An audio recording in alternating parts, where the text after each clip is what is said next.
Hello everyone, welcome back to my new video. और आज की वीडियो में मैं आपके साथ मकर संक्रांति स्पेशल तिल और गुड़ के लड्डू की रेसिपी शेयर करने वाली हूं, जो बहुत ही आसान है बनाना। और इस रेसिपी को बनाने के लिए हमें किसी तरीके के गैस को जलाने की भी ज़रूरत नहीं है। मतलब बिना गैस जलाए हम 10 मिनट के अंदर तिल और गुड़ की एक मज़ेदार सी रेसिपी बना के तैयार करेंगे, जो कि बहुत ही अमेजिंग लगते हैं खाने में, बहुत ही यमी लगते हैं खाने में। इस तिल और गुड़ के लड्डू को बना के आप महीनों स्टोर करके रख सकते हैं, ये बिल्कुल ख़राब नहीं होते।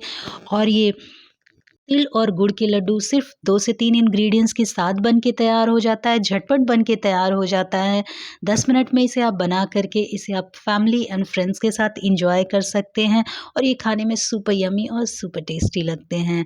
तो फिर बिना किसी देरी के स्टार्ट करते हैं इस इंस्टेंट और झटपट से वाले लड्डू को, जो 10 से 15 मिनट में बन कर के तैयार हो जाता है।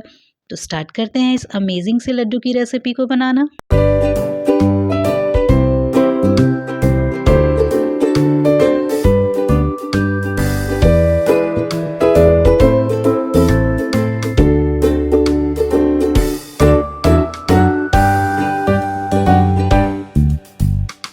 तो इस लड्डू को बनाने के लिए सबसे पहले हमें लेना है तिल और उसे अच्छे से रोस्ट करना है। अब हमें बिना गैस जलाए इसे बना करके तैयार करना है, तो हम लेंगे एक अवन या फिर माइक्रोवेव की ट्रे। आप चाहें तो ये काम एयर फ्रायर के अंदर भी कर सकते हैं। तो सबसे पहले माइक्रोवेव या अवन की ट्रे लेकर के उसके ऊपर इस तरह से लाइनिंग लगा लेंगे। आप बेकिंग पेपर लगा सकते हैं, या फिर आप चाहें तो यहाँ पे पार्चमेंट पेपर का भी इस्तेमाल कर सकते हैं। अब इसके ऊपर अपनी तिल, जो हमने तिल लिया है, उसे अच्छे से फैला देना है। अब इस प्रोसेस में आपने जितना तिल लेना है उतना ही आपको गुड़ भी लेना है। मतलब मैंने अगर 500 ग्राम के करीब तिल लिया है, तो हमें 500 ग्राम ही तिल गुड़ का भी इस्तेमाल करना है। तो ये मैंने तिल ले लिया है, इसे अपने ट्रे में अच्छे से फैला लीजिए। उसके बाद इस ट्रे को आप 160 डिग्री पर लगभग 5 से 6 मिनट के लिए आप इसे अच्छे से रोस्ट कर लीजिए, अपने अवन के अंदर, माइक्रोवेव के अंदर, या फिर आप एयर फ्रायर के अंदर भी इसे चाहें तो बिना घी बिना तेल का इस्तेमाल किए इसे अच्छे से रोस्ट कर सकते हैं।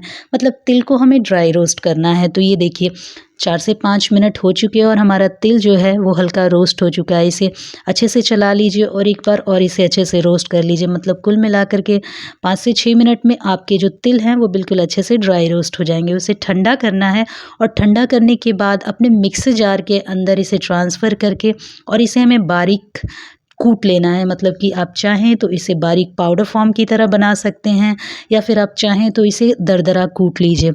तो इसे दरदरा कूटने के लिए आप चाहें तो मिक्सर जार का इस्तेमाल कर सकते हैं, या फिर इस तरीके से फूड प्रोसेसर का इस्तेमाल कर सकते हैं। इसमें बिल्कुल फ़ाइन बन के तैयार नहीं होता है, इसमें हल्का कूटा हुआ की तरह बन के तैयार होता है। तो बस कुछ उसी तरीके से तिल हमें चाहिए।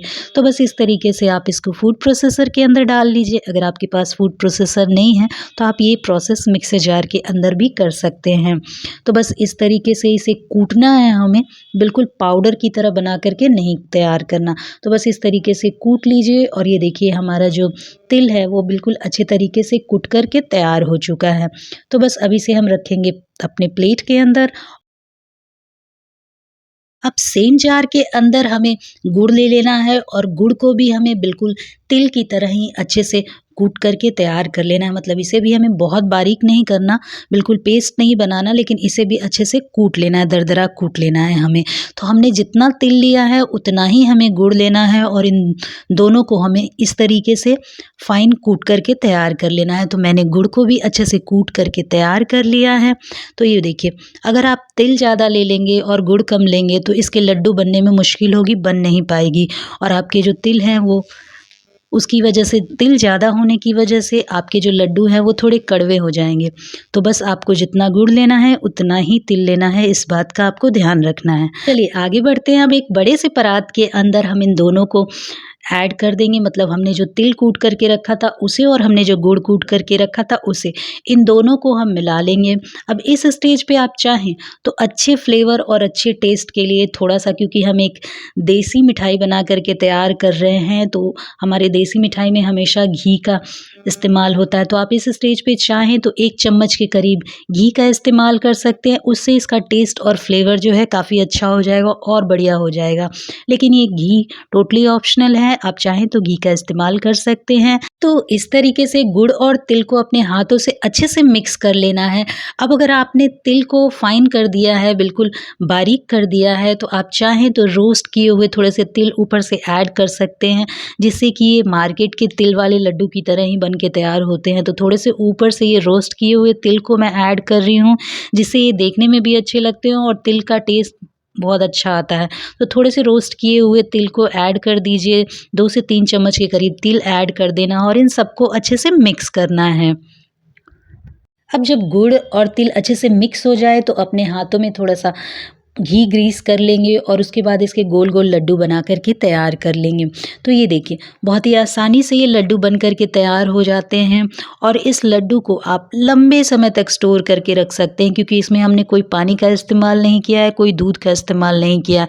तो ये लड्डू महीनों ख़राब नहीं होते। इसे अच्छे से एयर टाइट कंटेनर के अंदर आप स्टोर करके लंबे समय तक इसे रख सकते हैं, बिल्कुल नरम और सॉफ्ट बने रहते हैं। तो ये देखिए, इस तरीके से आप गोल-गोल लड्डू घर पे बना कर के तैयार कीजिए तिल और गुड़ की। तो बस इस तरीके से ढेर सारे लड्डू बना के तैयार कीजिए। तो ये देखिए, मैंने ढेर सारे लड्डू बना के तैयार कर लिए हैं और इसे आप चाहें तो महीनों स्टोर करके रख सकते हैं, बिल्कुल ख़राब नहीं होते। तो इस मकर संक्रांति 10 मिनट के अंदर तिल और गुड़ के लड्डू बना कर के तैयार कीजिए और उसे अपने फैमिली एंड फ्रेंड्स के साथ शेयर कीजिए, एंजॉय कीजिए। आई होप आपको तिल और गुड़ की ये इंस्टेंट लड्डू की रेसिपी अच्छी लगी हो। अगर अच्छी लगी हो तो इसे अपने फैमिली एंड फ्रेंड्स के साथ शेयर करना बिल्कुल ना भूलें। इस तरीके के नए-नए वीडियो के साथ मैं फिर आती रहूँगी। तब तक के लिए take care and bye bye.